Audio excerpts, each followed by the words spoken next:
ng ilan sa mga kaklase ko at tungkol ito sa parabolang nabasa namin noong nakaraan. Halina't samahan ninyo ako at alamin kung ano ang kanilang mga kasagutan. Hi Azalea, maaari ba akong magtanong sa iyo? Sige, ano yun? Ano ang natutunan mo sa parabolang nabasa natin?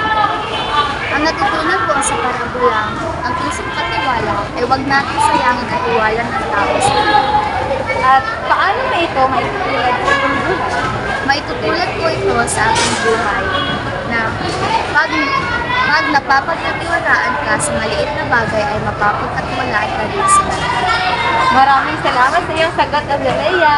Tapos na akong magtanong sa isang kaklase ko. Ngayon ay magtatanong na naman ako sa iba pang kaklase ko. Hi Emelu! Hi Ashley! Hi Gabby! Maaari ba akong magtanong sa inyo? Ano ba ang natutunan niyo sa parabolang nabasa natin noong nakaraan?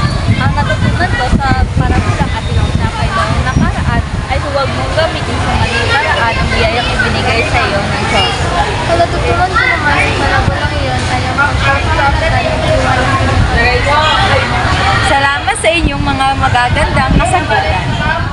Ang kaibigan ko na si Kit ay nagboluntaryo na sasagot sa aking katanungan. Heto ang katanungan. Ano ang natutunan mo sa parabolang nabasa niyo? Kapag may binigay na biyaya ang Diyos sa iyo, huwag na huwag mo itong sasayangin upang hindi ka magsisisi. At paano mo ito matutulad sa iyong buhay? May tutulad ko ito sa pamamagitan ng paggawa ng tama sa lahat at hindi lang para sa akin. Maraming salamat sa iyong sagot. Heto na ang huling kaklase kong tatanungin. Hi Jace! Maaari ba kitang tanungin? Pwede naman. Ano ang natutunan mo sa parabolang nabasa natin? Gagamitin ang mga biyayang binigay ng Diyos upang makatulong sa ibang tao. At paano mo ito matutulad sa iyong buhay? Maisasabuhay ko ito kung may nangangailangan ay tutulungan ko kung kaya ko. Maraming salamat sa iyong sagot. At yun lamang po, maraming salamat.